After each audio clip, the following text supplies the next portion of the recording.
Hello दोस्तों, प्रदीप पांडा बोल रहा हूँ। नमस्कार आप सबको। और मैंने ये वीडियो अभी काफ़ी टाइम के बाद बना रहा हूँ, तो ट्राई करेंगे कि फिर आप रेगुलरली वीडियो बनाऊँ आपके लिए। और मेरा वीडियो काफ़ी दिन से मैं नहीं ला रहा था, तो काफ़ी लोगों ने मुझे रिक्वेस्ट किया था कि वीडियो बनाने के लिए।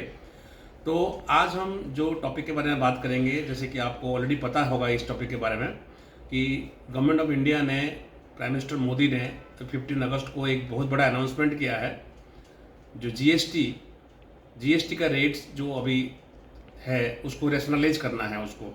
तो इसमें हम लोगों को क्या बेनिफिट मिलेगा, इसमें आम आदमी को क्या बेनिफिट मिलेगा, तो आपको मैं बहुत ब्रीफली इसको समझाऊंगा। और गवर्नमेंट पिछले कंटिन्यूसली जब से बजट आया हुआ है इंडिया का, उससे गवर्नमेंट कंटिन्यूसली ट्राई कर रहा है कि कुछ ना कुछ इंसेंटिव्स पब्लिक को देने के लिए। फर्स्ट उन्होंने बजट में क्या किया था, बजट में उन्होंने करीब 1 लाख करोड़ करीब पब्लिक को दिया था इनकम टैक्स रेट कम करके। उसके बाद फिर आरबीआई के थ्रू से उन्होंने इंटरेस्ट रेट्स भी कम किया। 2 बार उन्होंने 50-50 बेसिस पॉइंट का इंटरेस्ट रेट रेपो रेट में कट करके करीब करीब 100 बेसिस पॉइंट का इंटरेस्ट रेट उन्होंने कट किया है। और अभी जीएसटी का जो तोहफा देने वाले हैं, क्योंकि जो अनाउंसमेंट हो गया है तो मोस्ट लिकली होगा, क्योंकि अभी हुआ नहीं है, जीएसटी का कोई रेट चेंज नहीं हुआ अभी। जैसे कि आपको पता है कि जीएसटी का रेट 4 स्लैब में होता है, 5%, 12%, 18% और 28% है। तो गवर्नमेंट क्या प्रपोज कर रहा है कि जो 28% वाला जो टैक्स रेट है और जो 12% वाला टैक्स रेट है उसको एबोलिश कर देगा। तो होगा क्या, अल्टीमेटली हमारे पास सिर्फ 2 ही टैक्स रेट रह जाएगा। जीएसटी टैक्स रेट 5% और 18% रहेगा। और आने वाले टाइम में मे भी 10 साल, 15 साल, 20 साल के बाद गवर्नमेंट का ये प्लान है कि जीएसटी का रेट सिर्फ एक ही रेट होगा। मतलब वो बहुत आगे का प्लान है, अभी नहीं, कम से कम 20 साल के बाद का प्लान है गवर्नमेंट का। जब इंडिया अपने आप को एक डेवलप्ड कंट्री साबित कर देगा, तो उस केस में गवर्नमेंट का प्लान है कि एक ही जीएसटी रेट रहेगा, टोटल सारे प्रोडक्ट के लिए एक ही रहेगा। और जैसे कि आपको एक इम्पोर्टेंट चीज़ पता है, जीएसटी रिजिम में जीएसटी लॉ जो आया था, तो वो हमारे ऑल ओवर इंडिया में जो अलग अलग स्टेट्स जो हैं सबकी अलग अलग टैक्स रेट होती थी, उसको एबोलिश करके जीएसटी एक सिंगल टैक्स रेट चल रहा है इंडिया में। तो इससे गवर्नमेंट को तो डेफिनेटली लॉस होगा, क्योंकि बहुत सारे प्रोडक्ट में जिसमें 28% जीएसटी लग रहा था उसमें 18% बनने का चांसेस है। और जिसमें बहुत सारे प्रोडक्ट जिसमें 12% जीएसटी लगता था उसमें 5% लगेगा। और हो सकता है कुछ कुछ प्रोडक्ट में जिसमें 5% का जीएसटी लग रहा है वो आउट ऑफ जीएसटी भी हो सकता है। अभी क्या फाइनल शेप होगा अभी कुछ क्लैरिटी नहीं है। बट मोस्ट लाइकली ये जो चेंजेस होने वाले हैं, ये दिवाली की जो हम लोग शॉपिंग करने वाले हैं जो है उसके पहले, मतलब दिवाली जैसे अक्टूबर के 3rd वीक में है, तो मोस्ट लाइकली उससे 1 महीने पहले के करीब ये अनाउंसमेंट होने का चांसेस है, ताकि कंपनीज को भी फ़ायदा होगा और आम पब्लिक को भी फ़ायदा होगा। मोस्ट लाइकली जो कुछ मेन प्रोडक्ट्स जो है जिसमें कि बहुत ज़्यादा चेंजेस होने का जो चांसेस है वो है कार में। कार के केस में, कार में भी अभी क्लैरिटी नहीं है। जो एसयूवी टाइप के जो कार है, जो हाई वैल्यू वाला कार है, हो सकता है उसकी टैक्स रेट्स बढ़ जाए।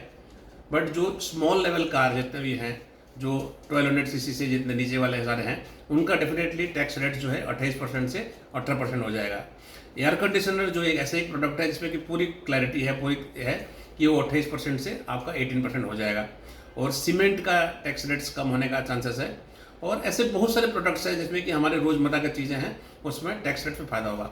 तो अल्टीमेटली होगा क्या कि जब भी कोई जीएसटी में किसी प्रोडक्ट में टैक्स रेट चेंज होता है, तो मोस्ट ऑफ द केसेस में, 99 के 100% केसेस में कंपनी क्या करता है, कंपनी को जो फाइनल बिलिंग प्राइस जो उसका है, मान लो 100 रुपये का उसका बिलिंग प्राइस है, उसमें वो 28% लगाता था, तो हम लोगों को 128 रुपीज़ देना पड़ता था।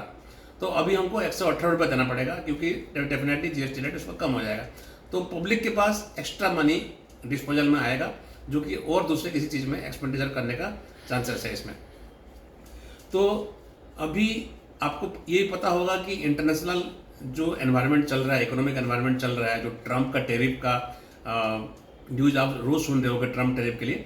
तो ये जो टाइमिंग है जीएसटी का अनाउंसमेंट करने का, जो टाइमिंग है, कहीं ना कहीं उधर से भी थोड़ा सा जुड़ा हुआ है, थोड़ा सा पॉलिटिकल ड्रिवन भी है, क्योंकि बिहार में इलेक्शन भी आने वाला है, तो उसी से भी थोड़ा सा ड्रिवन है। But let us not talk about that, क्योंकि हमें कभी अगर कोई रिफॉर्म लेने के लिए अगर आता है गवर्नमेंट, तो उसके आसपास कोई ना कोई पॉलिटिकल इवेंट हो रहा होता है।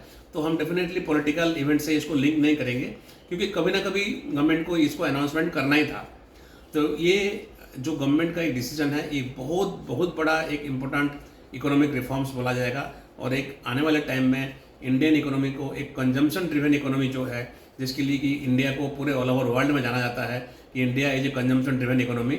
और आने वाले टाइम में हम लोग अपने कंजम्पशन बढ़ाएंगे, अपने जीडीपी ग्रोथ का और बेटर हो सकता है, और इंडिया का एक स्ट्रॉन्ग इकोनॉमी बनने का जो एक रास्ता जो है, उसके लिए एक बहुत बड़ा कदम माना जाएगा जब जीएसटी रिफॉर्म्स कम्प्लीटली आएगा। और इसमें एक और चीज़ मैं आपको बताऊँ, कुछ जीएसटी रेट्स जो होता है उसमें बहुत सारे प्रोडक्ट्स पे ना एक डिस्प्यूट रहता था। इसमें वो डिस्प्यूट भी कम होने का चांसेस है कि किस प्रोडक्ट में कितना जीएसटी लगना चाहिए। बहुत सारे ऐसे प्रोडक्ट है जिसमें कि क्लैरिटी है, लेकिन बहुत सारे ऐसे प्रोडक्ट है जिसमें कि क्लैरिटी नहीं है कि 28% होना चाहिए, 18% होना चाहिए, 12% होना चाहिए। तो वो क्लैरिटी भी कहीं दूर तक, काफ़ी हद तक उसको रिजल्व हो जाएगा। तो होप करते हैं कि आने वाले टाइम में हमारे जीएसटी का जो रिफॉर्म्स आ रहा है एक बहुत बड़ा चेंज लाएगा हमारे सबकी लाइफ में, और बहुत सारी कंपनीज के भी फॉर्चून में चेंजेस लेके आएगा। Hope for the best, and जैसे जैसे और भी इसमें डिटेल आएगा मैं आपको इसके बारे में बताऊंगा। Thank you very much. नमस्कार।